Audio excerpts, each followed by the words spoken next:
दोस्तों जनरली लोग एलआईसी कराते हैं और एलआईसी का ये पॉलिसी है कि हम कुछ अमाउंट एक फिक्स कर लेते हैं कि साल में या महीने में या 6 महीने में हम इतना अमाउंट हम उसमें जमा करेंगे।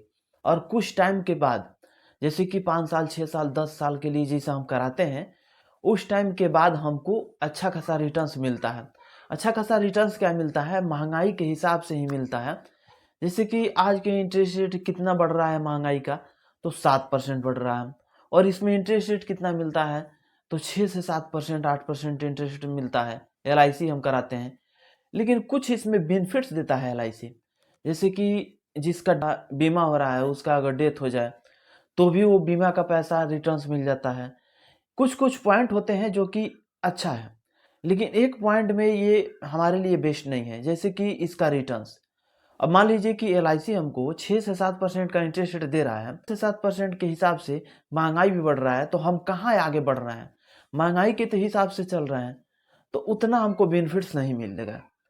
लेकिन वही चीज अगर एलआईसी में बिना कुछ सुविधा लिए थोड़ा सा रिस्क उठा करके सिर्फ एलआईसी में हम पैसा इन्वेस्टमेंट करके 6 से 7% इंटरेस्ट रेट ले करके नहीं, बल्कि हम 20% का इंटरेस्ट ले लें, कितना अच्छा रहेगा।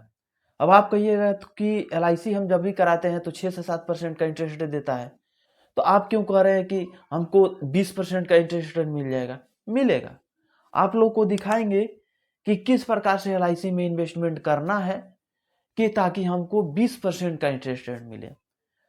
आज एलआईसी के स्मॉल कैप फंड के बारे में हम बात करेंगे।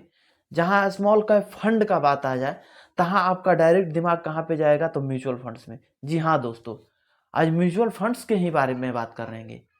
जितने सारे फंड लोग जो है इन्वेस्टमेंट करते हैं एलआईसी में, तो एलआईसी वाले क्या करते हैं, वो टोटल पैसा उठा करके कहाँ पे पैसा लगाते हैं, तो शेयर मार्केट में लगाते हैं। और शेयर मार्केट का पैसा से बेनिफिट्स ले करके तब जा करके आपको पैसा 6% देता है। तो हम डायरेक्ट जो हम डायरेक्ट हम एलआईसी को देते हैं, और एलआईसी को नहीं दे करके हम डायरेक्ट अगर शेयर में पैसा लगाएं या यानी म्यूचुअल फंड्स के जरिए लगाएं, तो कितना बेहतरीन है।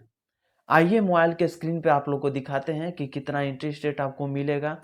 अगर हम 3 लाख रुपया को एक बार में इन्वेस्टमेंट करके छोड़ दें तो कितना इंटरेस्ट रेट हमको मिल जाएगा। सभी फंडामेंटल आज हम समझाने वाले हैं। वीडियो लास्ट तक देखिएगा। आगे बढ़ने से पहले छोटा सा रिक्वेस्ट रहेगा कि अभी तक मेरे चैनल को सब्सक्राइब नहीं किया तो सब्सक्राइब कर लीजिएगा और बेल आइकन को प्रेस कर लीजिएगा, ताकि सब नोटिफिकेशन आप लोग को मिलता रहेगा। दोस्तों किसी भी एक एप्लीकेशन को ओपन कर लेंगे, जैसे कि जीरोधा एप्लीकेशन हो गया, एंजल वन एप्लीकेशन हो गया, ग्रो एप्लीकेशन हो गया। हम ग्रो एप्लीकेशन का यूज करते हैं, तो ग्रो एप्लीकेशन ओपन कर लिए हैं। ओपन करने के बाद से डीमेट अकाउंट बनाना पड़ता है, आप बना लीजिएगा। नहीं अगर बनेगा तो आप यूट्यूब पे सर्च कर लीजिएगा कि डीमेट अकाउंट ग्रो एप्लीकेशन में कैसे बनाते हैं, तो आपको वीडियो मिल जाएगा, वहाँ पे देख करके ग्रो एप्लीकेशन में डीमेट अकाउंट बना सकते हैं। हम डीमेट अकाउंट बना चुके हैं, आ गए हैं अपने मोबाइल के स्क्रीन पे। वो एप्लीकेशन ओपन करने के बाद से एक ऑप्शन देता है यहाँ पे स्टॉक का, दूसरा देता है म्यूचुअल फंड्स का, तीसरा देता है यूपीआई का, चौथा देता है क्रेडिट का। तो यहाँ पे हम म्यूचुअल फंड्स में चले जाएंगे। म्यूचुअल फंड्स में जाने के बाद से यहाँ पे बहुत सारा ऑप्शन देगा, जैसे कि high returns, SIP with 500, tax saving, large cap, mid cap, small cap. तो यहाँ पे सब ऑप्शन को छोड़ करके हम स्मॉल कैप में जब जाएंगे, तो स्मॉल कैप में जा करके यहाँ पे हम देखेंगे कि स्मॉल कैप का बहुत सारा यहाँ पे फंड है। इस फंड में आप इन्वेस्टमेंट कर सकते हैं। तो स्मॉल कैप में हमको जाना है कहाँ पे, एलआईसी पे। तो एलआईसी में हम सर्च करेंगे, यहाँ पे सर्चिंग बॉक्स में हम सर्च करेंगे एलआईसी स्मॉल कैप। जैसे ही एस आई पी जैसे ही हम एलआईसी स्मॉल कैप यहाँ पे टाइप करेंगे, तो यहाँ पे हमारा एलआईसी स्मॉल कैप का फंड खुल जाएगा। फंड जब खुलेगा तो यहाँ पे कल के डेट में मार्केट ओपन था, तो कल के डेट तक यहाँ पे जो एनएवी रेट था 36.88 रुपया का था। यानी एनएवी रेट क्या कहा जाता है, जैसे कि किसी भी फंड के 1 यूनिट प्राइस को हम एनएवी रेट कहते हैं। रेटिंग 3 मिला हुआ है। मिनिमम अमाउंट आप एसआईपी करना चाहते हैं इसमें, तो मिनिमम अमाउंट 200 रुपये रहेगा, जो कि आप 200 से इसमें एसआईपी कर सकते हैं। फंड साइज इसमें 370 करोड़ का फंड साइज है। छोटा साइज है इसका फंड में, क्योंकि लोग एलआईसी पे ज़्यादा नहीं ध्यान देते हैं। अगर म्यूचुअल फंड्स का बात आ जाए तो सबसे ज़्यादा लोग स्टेट बैंक पे ही ज़्यादा भरोसा करते हैं और उसमें ही इन्वेस्टमेंट करते हैं। होल्डिंग का देखा जाए तो यहाँ पे 64 कंपनी है, जो कि हम जो म्यूचुअल फंड्स में पैसा इन्वेस्टमेंट करते हैं इसमें एलआईसी में, तो वो 64 कंपनी में से ही कंपनी को चूज करके उसमें इन्वेस्टमेंट करते हैं मैनेजमेंटर जो होते हैं। रिटर्न्स एंड रैंकिंग का बात किया जाए तो यहाँ पे एक साल में 45.6% का इंटरेस्ट रेट दिया है पिछले साल में। 3 साल में देखा जाए तो 26.3% का पिछले 3 साल में इंटरेस्ट रेट दिया है। 5 साल में 31.2% का इंटरेस्ट रेट दिया है और ऑल टाइम में 19.1% का इंटरेस्ट रेट ये दिया है। जबकि स्टेट बैंक से भी अच्छा खासा इसमें रिटर्न्स देखने को मिल रहा है। बहुत सारा फंड है जो कि 19.1% का इंटरेस्ट रेट ऑल टाइम के लिए नहीं मिला है और इसमें ऑल टाइम के लिए 19.1% का इंटरेस्ट रेट मिला हुआ है।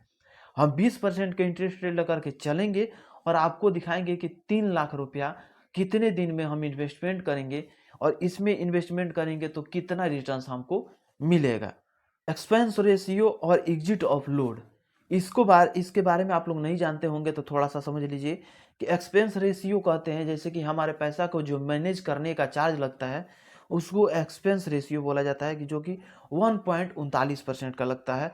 एग्जिट लोड, जब हम समय से पहले अपना फंड को निकाल लेते हैं तो उसको एग्जिट लोड बोला जाता है, जो कि इसमें 1% का कटता है।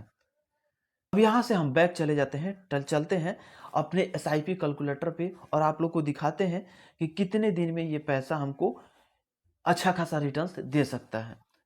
कि अगर हमारे पास 3 लाख रुपया होगा, यहाँ पे 3 लाख रुपया हम यहाँ पे टाइप कर देते हैं और लमसम पे क्लिक कर देते हैं। एसआईपी में था, हम इसको लमसम में कर दिए। लमसम में करने के बाद से इंटरेस्ट रेट हम बढ़ा करके 20% का करेंगे, चूँकि वहाँ पे अच्छा खासा रिटर्न्स हमको देखने को मिला है। ऑल टाइम के लिए 19.1% का और पिछले 5 साल में 31% का इंटरेस्ट रेट देखने को मिला है, तो हम क्यों नहीं 20% का इंटरेस्ट अगर लेकर चलेंगे तो हमको मिल ही जाएगा। तो यहाँ पे टाइम पीरियड अगर 10 साल के लिए रखेंगे तो वो 3 लाख रुपया हमको 18,57,521 रुपया का रिटर्न्स दे देगा। यानी टोटल हमारे पास 18,57,521 रुपया 10 साल में हो जाएगा, अगर 3 लाख रुपया को छोड़ देंगे तो। अगर उस 3 लाख को हम टाइम बढ़ा करके कितना दिन के लिए कर देते हैं तो 15 साल के लिए, मात्र 5 साल और छोड़ेंगे। क्यों छोड़ेंगे हम बता रहे हैं, आगे वीडियो में बने रहिएगा तो हम समझ में आएगा, आपको समझ में आ जाएगा कि आपको क्यों छोड़ना है 5 साल के लिए। और तो यहाँ पे अगर 3 लाख रुपया इन्वेस्टमेंट करके 15 साल के लिए छोड़ देते हैं इसमें, तो रिटर्न्स जो है 43,22,106 रुपया का मिलेगा, यानी ब्याज मिलेगा। उसके बाद से दोनों को, इसको और इसको जोड़ दिया जाए तो टोटल वैल्यू हो जाएगा 46,22,106 रुपया। इसका 46,22,106 रुपया का टोटल इसमें रिटर्न्स आ जाएगा। और 5 साल और हमारे पास बच रहा है, तो 5 साल जो बच रहा है तो उसमें हमको क्या करना है बता रहे हैं। अब कितना हो रहा है हमारे पास, तो 46,22,106 रुपया हो रहा है। 15 साल हम उस पैसा को इन्वेस्टमेंट किए थे, जो कि हमारे पास 46,22,106 रुपया इकट्ठा हो गया था। उस पैसा को हम डायरेक्टली छोड़ देते हैं क्या चीज़ में, SWP में। अब SWP क्या होता है कि सिस्टमेटिक विड्रॉल प्लान होता है। अब मान लीजिए बुढ़ापे समय में अगर कोई आपका सहारा नहीं बनेगा तो सैलरी के तौर पे आपको इस पैसा में से कुछ पैसा मिलते रहेगा, जैसे कि 25,000, 26,000, कुछ ना कुछ अमाउंट आपको हमेशा मिलता रहेगा। अब यहाँ पे SIP कैलकुलेटर पे नहीं जा करके हम डायरेक्ट यहाँ पे टाइप क्या करेंगे, SWP कैलकुलेटर। SWP में ही हमको समझ में आएगा कि अगर 46,22,000 को हम इन्वेस्टमेंट करके फिर छोड़ दे रहे हैं तो हमारे पूरे जीवन में कितने दिन तक हमको पैसा मिलेगा और महीना में कितना हमको हमेशा मिलता रहेगा। SWP कैलकुलेटर पे जा करके हम इसको ओपन कर लेंगे। यहाँ पे 46,22,106 रुपया था। यहाँ पे 46,22,106 रुपया था, जो कि हमको इंटरेस्ट रेट कितना मिल रहा था, तो यहाँ पे हमको इंटरेस्ट रेट कितना मिल रहा था, तो 20% वहाँ पे देखने को मिल रहा था। तो 20% हम नहीं ले करके अगर मिनिमम अमाउंट चलेंगे तो कम से कम हमको 15% का इंटरेस्ट रेट तो मिल ही जाएगा। कहाँ पे इन्वेस्टमेंट करना है, अब जा करके हमको जब SWP करना है तो स्मॉल कैप में नहीं करना है, लार्ज कैप में करना है। तो लार्ज कैप में जब हम करेंगे तो 15% का इंटरेस्ट रेट हमको तो मिल ही जाएगा।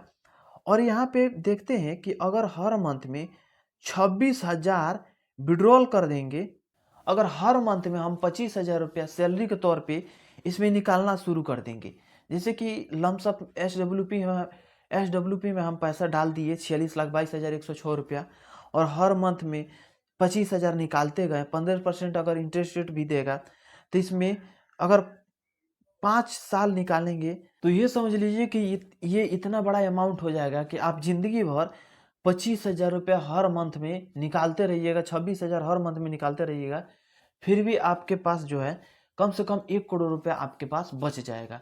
ये बहुत ही बेहतरीन है, आप उस प्रकार से ट्राई करके देख सकते हैं। 3 लाख रुपया एक बार में इन्वेस्टमेंट करके। हालांकि हम नहीं कहेंगे कि इतना बड़ा अमाउंट आप शेयर मार्केट में लगाइए, म्यूचुअल फंड्स में लगाइए, चूंकि कभी भी इतना बड़ा रिस्क नहीं लिया जाता है। ज़्यादातर लोग क्या करते हैं कि एसआईपी ही करते हैं, और ज़्यादातर लोग लमसम करते हैं छोटा अमाउंट से, या एसआईपी ज़्यादातर लोग करते हैं। तो आप एसआईपी में ट्राई कर सकते हैं। बाकी ये नॉलेज के लिए आपको बता दिए हैं कि इस प्रकार से ये कर सकते हैं।